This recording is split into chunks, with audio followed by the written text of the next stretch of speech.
Muy bien, pues muy buenos días a todos y estoy contento de volver a estar aquí con vosotros, con mi iglesia, aunque habitualmente me congrego en Santa Coloma, como sabéis, pero es la misma congregación, así que estoy muy feliz de volver a estar aquí. Como ya ha adelantado Efraín, seguimos con la carta de Santiago y hoy toca el capítulo 5.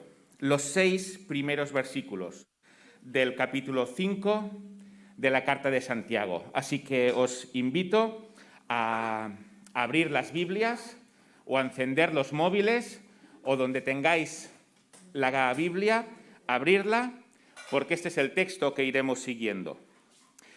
Y para empezar, lo que pondría como título o como sugerencia para poder seguir este texto es la pregunta: ¿cuál es la función de la esperanza?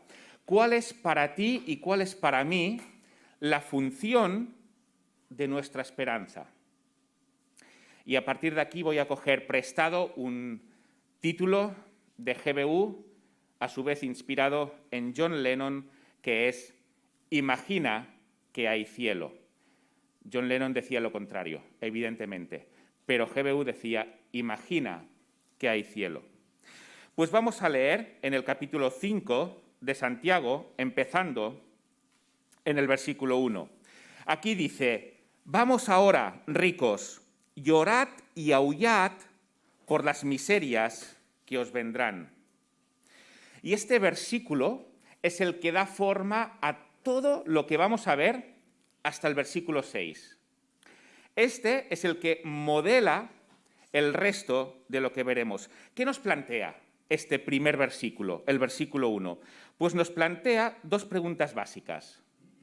En primer lugar, ¿qué ricos son y qué es lo que han hecho para tener que llorar y que aullar para recibir las miserias?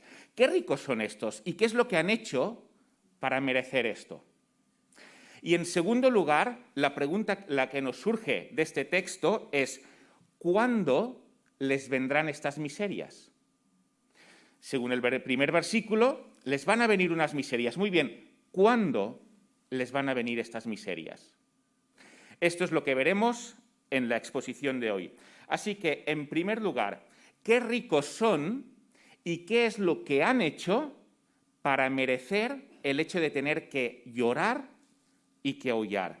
En primer lugar, lo que vemos es que este no es un ataque gratuito a los ricos por el simple hecho de ser ricos. Santiago no está criticando a los ricos sencillamente porque son ricos. Él no está diciendo que todos los ricos son malos y que todos los ricos tienen que llorar y que aullar. De hecho, si nos fijamos en el capítulo 1 de la misma carta y en el versículo 9-10, dice: el hermano que es de humilde condición gloríese en su exaltación, pero el que es rico en su humillación, porque él pasará como la flor de la hierba.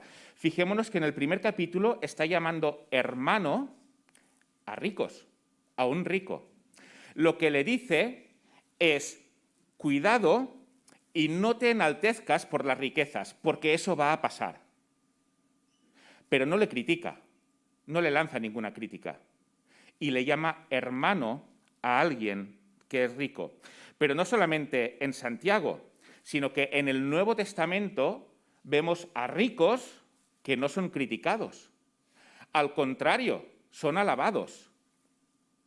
Filemón, por ejemplo, a quien Pablo le escribe, él era un rico. Lidia, la vendedora de púrpura, y tuvo a la iglesia en su casa. José de Arimatea, otro rico. Los centuriones romanos que aparecen y son buenos y no se enaltecen y son ricos. Así que tenemos ejemplos de ricos que no se les critica. Al contrario, lo que hacen está bien hecho. Y si nos fijamos, por ejemplo, en el Antiguo Testamento, Abraham, el padre de la fe, el padre de nuestra fe, era rico. Isaac, Jacob, después de él, Job, también era rico. Salomón fue rico. Así que esto no puede ser una crítica a los ricos por el simple hecho de serlo. Aquí tiene que haber algo más por lo cual se les critica. Por lo tanto, ¿qué es lo malo de estos ricos? ¿Qué es lo que han hecho mal para merecer esta advertencia tan seria por parte de Santiago? Pues el texto que tenemos delante se explaya en irlo explicando. En primer lugar les dice, mira, vuestras riquezas están podridas y vuestras ropas están comidas de polilla. Algo podrido es algo corrompido, algo que da asco en sí, lo que está podrido. ¿Por qué sus riquezas, algo que en sí es agradable, tener mucho dinero, tener muchas posesiones, por qué esto está dando asco? Pues mira, nos dice que las ropas están comidas por la polilla. Hoy tenemos un armario que normalmente está lleno de ropa. Incluso personas de condición humilde, en España, en Europa, quizá en otros sitios no, pero en España, en Europa, incluso las personas de condición humilde tienen bastantes prendas de ropa en su armario. Pero esto no era así en el primer siglo. En aquel momento, Amancio Ortega no hubiera hecho el negocio que ha hecho hoy en día. La gente no tenía tanta ropa. ¿Quiénes eran los únicos que podían ir a un armario y decir, ¿qué me pongo hoy? A ver si me combina esto con los zapatos o me combina con lo otro. Los que podían hacer esto eran los ricos. Los pobres, a duras penas, tenían para irse cambiando diariamente. ¿Y qué es lo que vemos? Pues que a estos ricos la ropa se les pudre de la polilla en el armario. ¿Pero qué les estaba pasando a los pobres? Si nos fijamos en el mismo libro de Santiago, en la misma carta, en el capítulo 2 y en el versículo 15 dice, y si un hermano o una hermana están desnudos, no tienen ropa, y tienen necesidad de mantenimiento cada día, y alguno de vosotros les dice, id en paz, calentaos y saciaos, pero no le dais las cosas que son necesarias para el cuerpo, ¿de qué aprovecha? Así que la situación era que estos ricos tenían ropa que se le estaba pudriendo en el armario, mientras hermanos cristianos de la congregación estaban desnudos. Este es uno de los problemas que tenían estos ricos. Prefiero tener mi armario repleto para tener dónde escoger y dónde presumir de la ropa que tengo, porque presumían de la ropa, aunque otros vayan desnudos y no tengan que ponerse. ¿Qué es lo que están haciendo? Tienen posesiones, pero no las usan para bien, para el bien de los que la necesitan. Y seguimos viendo el texto, dice, vuestro oro y plata están enmohecidos, y su moho testificará contra vosotros y devorará del todo vuestras carnes como el fuego. Fijémonos ahora también, habéis acumulado tesoros para los días postreros. Ahora a la plata y al oro le sale moho. ¿Sabéis lo que es, verdad? El moho es como esta especie de hierbecilla fea, bajita, que no queda nada bien. ¿Qué es lo que por qué le sale moho? Pues por lo mismo, por lo que a la ropa le sale polilla, porque lo tienen ahí acumulándose y no lo usan. Una cosa que usas no le sale moho, porque está de aquí para ahí y le das un movimiento. Pero lo que tú tienes acumulado, lo que estos ricos tenían acumulado, no le daban ningún uso, sino que su uso era acumularlo para ellos. Y por eso es que les sale moho. Y en el capítulo 2 y versículo 15 que acabamos de leer, ¿qué es lo que nos dice Santiago? Dice, y si un hermano o una hermana están desnudos, la ropa, en primer lugar, pero es que en segundo lugar dice, y tienen necesidad del mantenimiento de cada día. Por lo tanto, la situación era mirad, ricos, estáis acumulando, no movéis vuestro oro, no movéis vuestra plata, y la prueba es que le está saliendo moho, y en la congregación hay personas que no tienen lo suficiente para vivir. No es que no tengan para comprarse unas Bambas Nike Air, no, es que no tienen lo suficiente para vivir. Y vosotros estáis acumulando el oro y la plata, de tal manera que hasta le sale moho. Esta es la situación de estos ricos. Por lo tanto, por ello, y ahora veremos más, es que son criticados. ¿Cuál es el mandamiento de Dios a los ricos? ¿Que no sean ricos? No. Los ricos pueden ser ricos, y qué bendición es que haya ricos cristianos. Pero lo que deben de hacer estos ricos cristianos, según Pablo a Timoteo, en 1 Timoteo capítulo 6 y versículos 17 y 18, dice: a los ricos de este siglo manda que no sean altivos, ni pongan la esperanza en las riquezas, las cuales son inciertas, sino que en el Dios vivo, que nos da todas las cosas en abundancia, para que las disfrutemos. Y fijémonos lo que les dice en el versículo 18, dice: que hagan bien, que sean ricos en buenas obras, dadivosos y generosos. Si alguien es rico tal y como Dios manda, ningún problema. Al contrario, muchos van a ser beneficiados por ello. Bien por esta persona. Pero es que estos ricos eran exactamente lo contrario. Eran lo opuesto a ser ricos en buenas obras, dadivosos y generosos. Pero no solo tenían la ropa pudriéndose en el armario mientras había cristianos desnudos, no solo tenían acumulación de posesiones mientras había cristianos que padecían necesidad, sino que además iban más allá de esto. En el versículo 4 nos dice: he aquí, clama el jornal de los obreros que han cosechado vuestras tierras, el cual por engaño no les ha sido pagado por vosotros. La situación es que estos ricos son los que tienen las tierras, y todos estos que tenían tierras evidentemente tenían a jornaleros, a personas que trabajaban para que cultivaran esas tierras.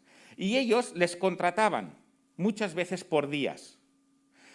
¿Cuánto me vas a pagar por este día? Te voy a pagar esto. Muy bien, pues el jornalero trabaja. ¿Y qué ocurre al final del día? Pues mira, vete para tu casita y ya está. O si te he dicho 10, te pago 5. ¿Vas a decirme algo? ¿Jornalero? ¿Pobre? ¿Me vas a decir algo? Esto es lo que estos ricos hacían. Contrataban y no cumplían con el contrato. Y además el otro no era otro rico, no, era un pobre y necesitaba lo que estaba cobrando para comer. Antes no era como ahora, que normalmente cobramos cada mes, sino que normalmente se cobraba al día. Y lo que tú cobrabas al día lo usabas para comer ese día tú y tu familia. De manera que si no cobras, tampoco comes ni tú ni tu familia. Pero a estos ricos les daba igual. Ese es problema del pobre, no del rico. Él tiene mucho oro y mucha plata. Así que les engañaban a la hora de contratarles. Versículo 5, habéis vivido en deleites sobre la tierra y sido disolutos. No es que necesitaran el dinero, no, es que el dinero lo empleaban en sus deleites. Mientras otros están trabajando para ellos, mientras otros están ganando el dinero, ellos lo están disfrutando en deleites, como les da la gana. Pero por si eso no fuera suficiente, llegamos al versículo 6. Y ahí nos dice: habéis condenado y dado muerte al justo.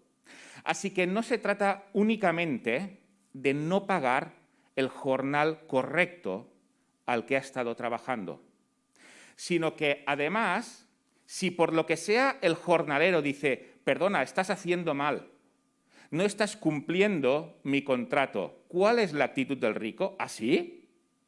¿De verdad te vas a rebotar en mi contra? Vamos al juzgado.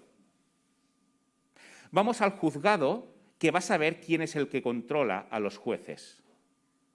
Si mi dinero o tu pobreza. Vamos a verlo. Y los ricos llevan al juzgado al pobre, que lo que ha intentado es tener lo justo, y en el juzgado terminan con ellos. Judicialmente, incluso dando muerte al justo, porque al final ya no tiene cómo defenderse. Esto nos lo ha dicho Santiago también antes. En el capítulo 2, versículo 6, dice: pero vosotros habéis afrentado al pobre. Y les dice a la congregación: ¿no os oprimen los ricos y no son ellos mismos los que os arrastran a los tribunales? Es decir, encima de que son los ricos los que son injustos con los pobres, son estos ricos los que llevan a los pobres a los tribunales para acabarlos de machacar por si no tenían suficiente. Por si no habían recibido suficientes desgracias y suficiente injusticia por parte de los ricos, ahora vamos a ir a los juzgados y te vas a enterar. Así que los llevaban. ¿No era suficiente aprovecharse de su trabajo? ¿No era suficiente pagarles menos de lo que habían acordado? ¿No era suficiente vivir ostentosamente a costa del trabajo de los demás? ¿No era suficiente no darles cuando a ellos les está sobrando? Sino que además, si puedo terminar contigo, pobre, voy a hacerlo. Y vamos a los tribunales.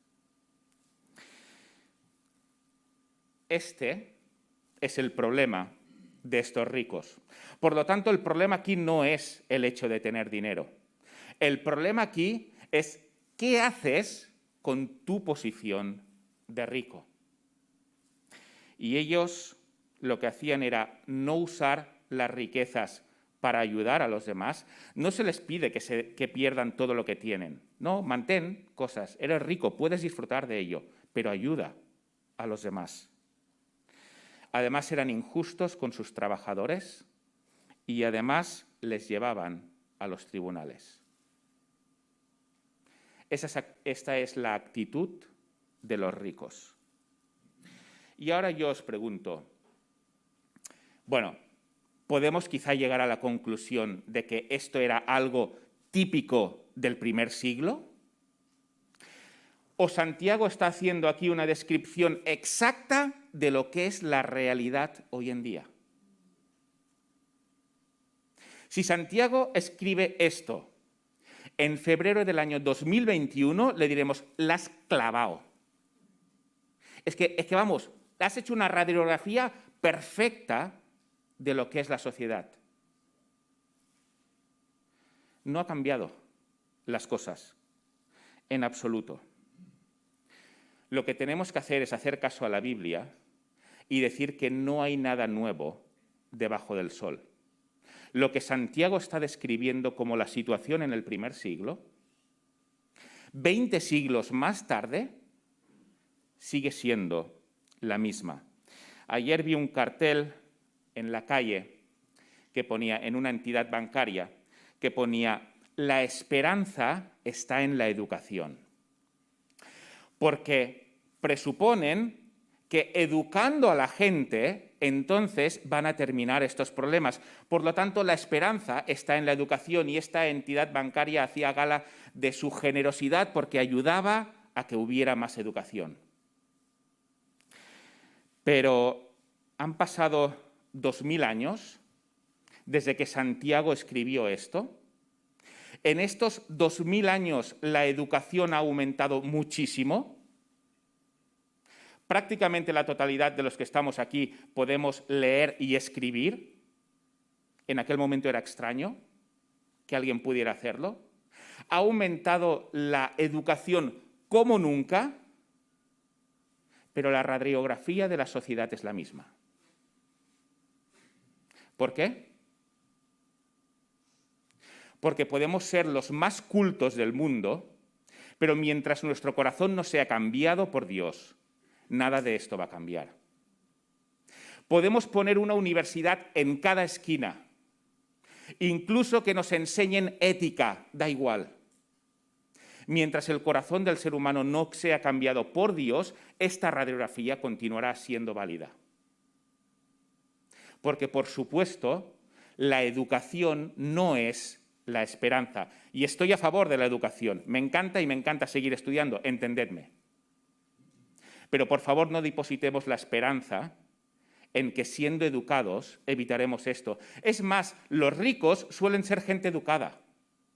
Suelen ser gente con estudios, porque han tenido la posibilidad de estudiar. Uno de los peores actualmente, el dictador de Corea del Norte, es un hombre que ha estudiado en Suiza, en las mejores universidades. ¿Es la ignorancia la que le ha llevado a ser malo? Si precisamente el conocimiento te ayuda, en muchas ocasiones, a hacer el mal, porque lo haces de forma más inteligente. La educación no es la esperanza. La esperanza es que los ricos cambien el corazón y actúen como Dios les dice que tiene que actuar, como hemos leído. Que sean ricos en buenas obras. Eso sí que cambia la situación. Salomón, 1000 años antes de Santiago, 3000 años antes que ahora, hace la siguiente reflexión en Eclesiastés 4:1. Dice, me volví y vi todas las violencias que se hacen debajo del sol, y he aquí las lágrimas de los oprimidos sin tener quien los consuele. La fuerza estaba en la mano de sus opresores, y para ellos no había consolador. Así que 1000 años antes de Santiago, 3000 años antes de lo que estamos ahora, y la situación es la misma. No cambia en absoluto. Salomón describe lo que están viviendo los cristianos y Santiago dice. Y Santiago describe lo que vivimos ahora. ¿Por qué? Porque nuestro corazón, como sociedad, no ha cambiado. Como aplicación de esta primera parte para nosotros, si yo pregunto, bueno, aquí que levante la mano quien sea rico, tenga jornaleros, además no les pague su sueldo y luego los lleve a los tribunales. Supongo que todas las manos diréis, inocente. Yo no hago eso y me alegro de que esto sea así. Pero igualmente esto tiene que enseñarnos a nosotros también. Si los ricos tienen que ayudar, el principio que se deriva de ello es que quien tiene más ayude al que tiene menos. Por supuesto, un rico podrá ayudar mucho más, desde luego. Pero si está en tu capacidad el hecho de ayudar, ayuda. Y esto sí que es para ti y para mí. ¿Tienes ropa de sobra en el armario? ¿Ves a alguien tener necesidad de ropa? ¿Qué es lo que te mueve? Y mirar, me ha tocado el hecho de tener que ver esto. Tengo un especial aprecio a las chaquetas. Me gustan mucho.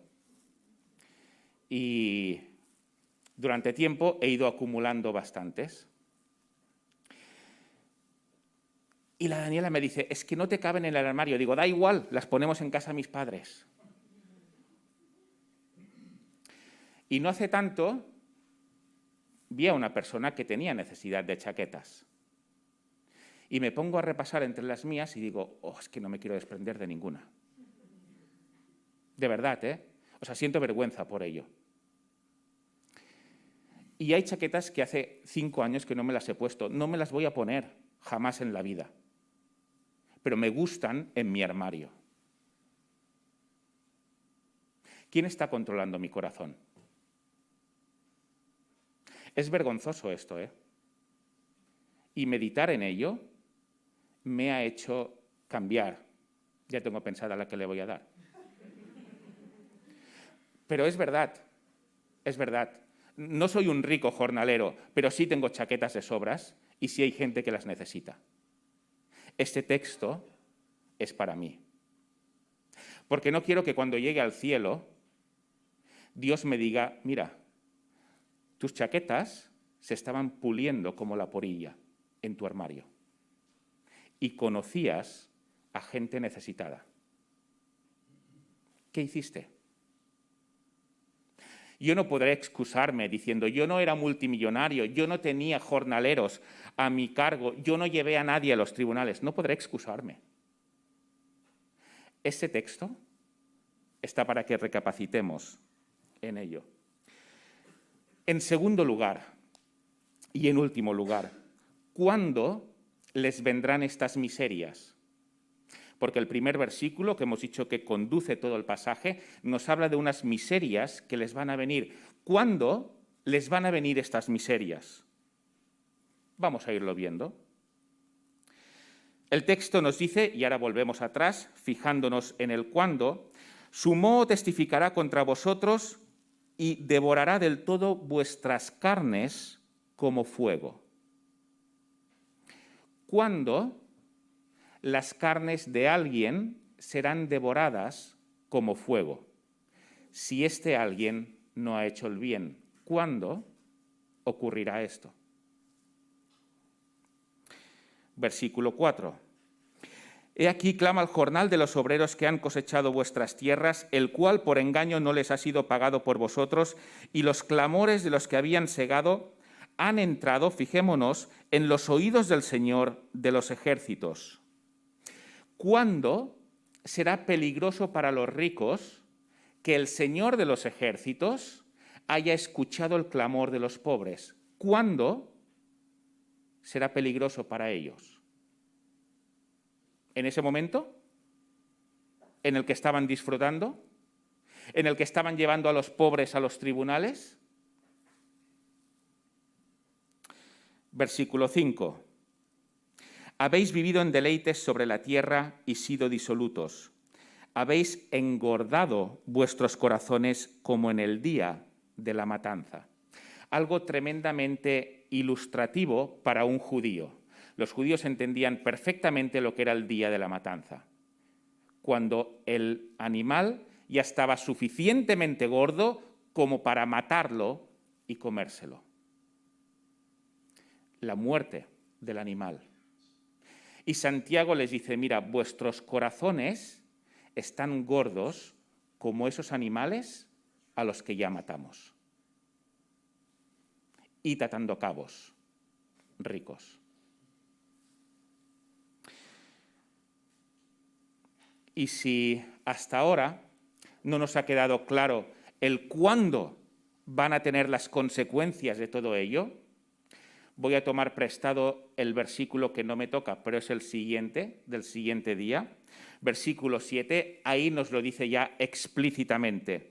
Por tanto, hermanos, tened paciencia hasta la venida del Señor. Ese es el momento.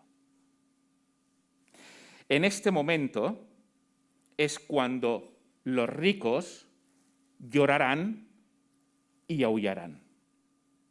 Hasta entonces, ¿qué es lo que van a hacer? Pues muy probablemente lo que van a hacer es seguir aprovechándose del pobre, seguir acumulando riqueza y seguir matando a los pobres hasta el final, a no ser que cambien. Por tanto, ¿cuándo les vendrán estas miserias? Estas miserias les vendrán cuando mueran o cuando Jesús venga. Así que, en este sentido, Santiago no está dando un mensaje de esperanza diciendo, alentaos pobres, que en breve iniciaremos una revolución y vamos a mandar a todos los ricos a la porra. Y ya veréis cómo vencemos, porque somos muchos, porque el pueblo puede. Santiago no está dando un mensaje triunfalista, populista, barato, de este tipo, sino que está dando una esperanza real. Está dando una expectativa real que no les va a frustrar. Y lo que les está diciendo es, mirad, pobres, probablemente seguiréis sufriendo a causa de los ricos hasta el último día de vuestra vida.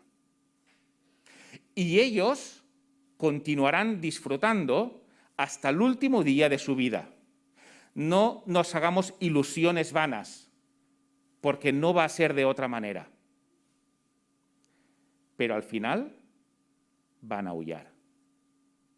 Al final van a pagar por todo ello.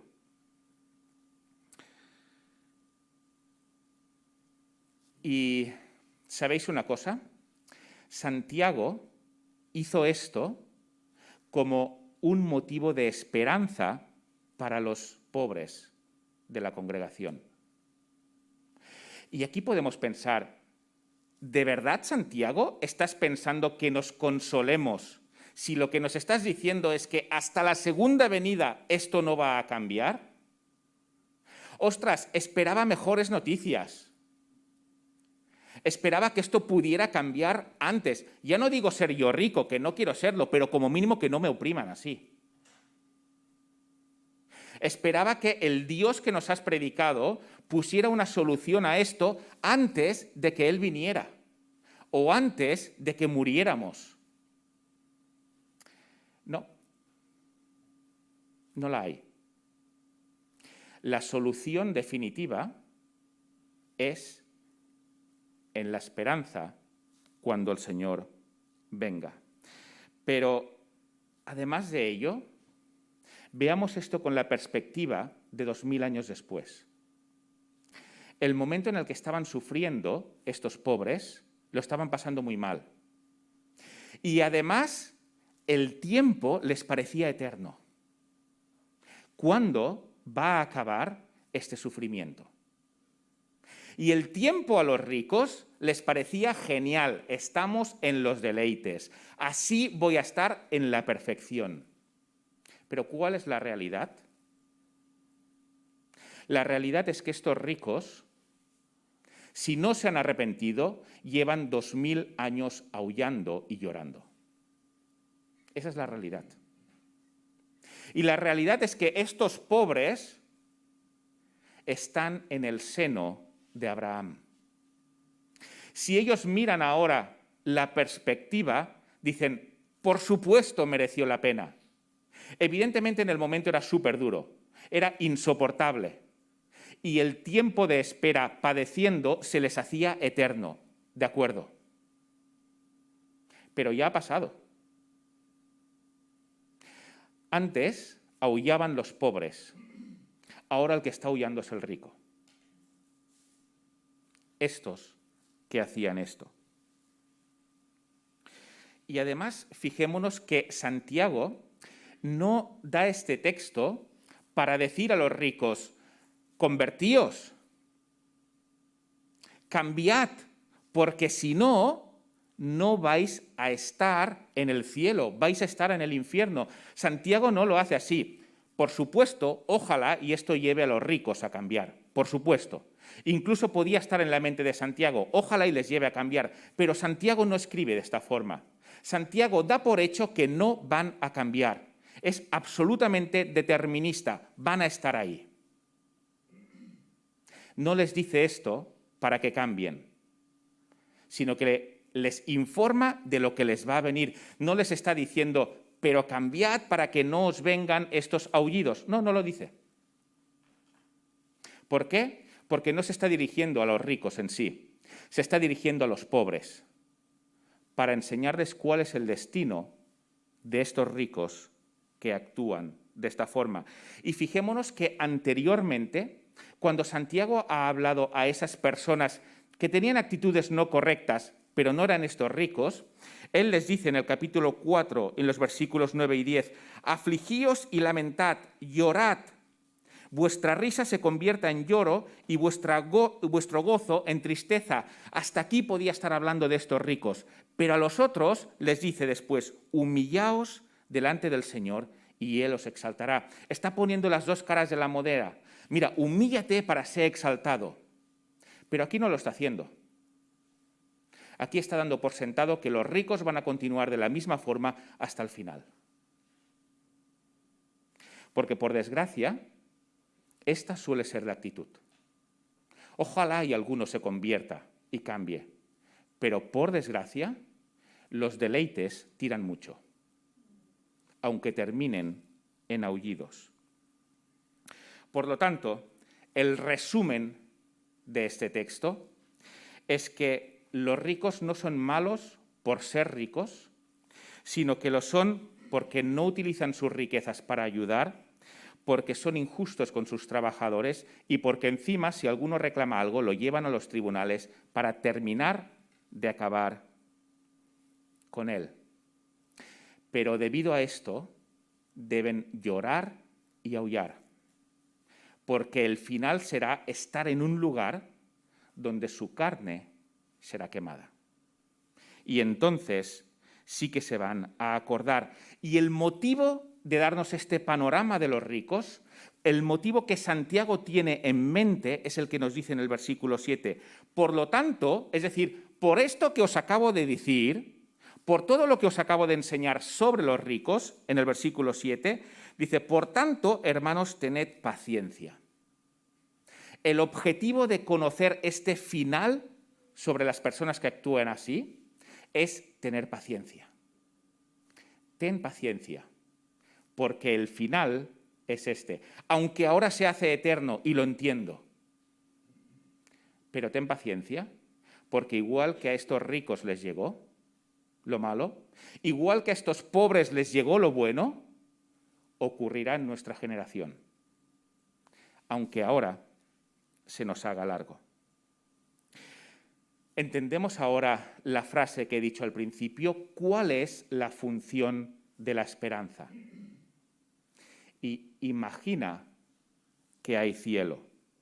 La esperanza, en este caso, tiene una función tremendamente práctica y es la paciencia para que Dios haga justicia. Porque si bien los ricos podían controlar los tribunales del momento con sus riquezas, hay un juez definitivo que es insobornable. Y que le da igual que tengas todo el oro del mundo, que le da igual que conozcas a todos los políticos del mundo y que todos se pongan de acuerdo y vayan a una para favorecerte. Da igual, es insobornable, es Dios. Aquí las riquezas no valen para nada. Y aquí sí que se hará justicia por fin. Porque aquí no la encontramos. Por lo tanto, si eres cristiano, si has creído en esta esperanza, vive conforme a ella, con esta paciencia, sin pensar que Dios es injusto porque no actúa antes. Pero no solo en este sentido, sino que vive en esta esperanza a la hora de tomar las decisiones. Y si tienes una chaqueta en tu armario, o varias, como tengo yo, y vivo con esta esperanza en la cabeza, lo último que se me ocurrirá es lo que se me ocurrió en su momento, que es, la quiero para el día que me apetezca, mientras otros tienen necesidad. Una cosa es tener una esperanza, conocer una esperanza, y otra cosa es vivir según esta esperanza. Es muy distinto. Esto moldea nuestras decisiones. Si vivo según esta esperanza, a mí jamás se me hubiera ocurrido lo de la chaqueta. Pero tengo que vivir y entonces decir, Dios, no quiero que se me llene de polillas, mientras otros pasan frío. Y si no has creído, si eres de las personas que piensas que estos aullidos nunca van a llegar, pues mira, si no has creído en Jesús para salvación de tus pecados, tu futuro es el mismo que el de estos ricos. Y es aullar porque tus carnes serán quemadas en el infierno. Me sabe mal ser así de directo, pero lo dice el texto. Las carnes serán quemadas. En cierta ocasión le preguntaron al teólogo Sproul. Dice, oye, ¿tú crees que el infierno es un lago de fuego ardiente? Y él dijo, no, no creo que sea así. La otra persona sintió un gran alivio y entonces Sproul le dijo, creo que los que están en el infierno desearían estar en un lago de fuego ardiente. Eso es solo una imagen, pero la realidad es mucho más terrible. Igual que la imagen que tenemos del cielo es una imagen, pero la realidad es mucho más gloriosa, lo del infierno igual. Este es el futuro, lo dice la Biblia. Cree en Cristo. Y voy a terminar con el texto que nos dice Santiago mismo en el capítulo 4 y en el versículo 8 y 10.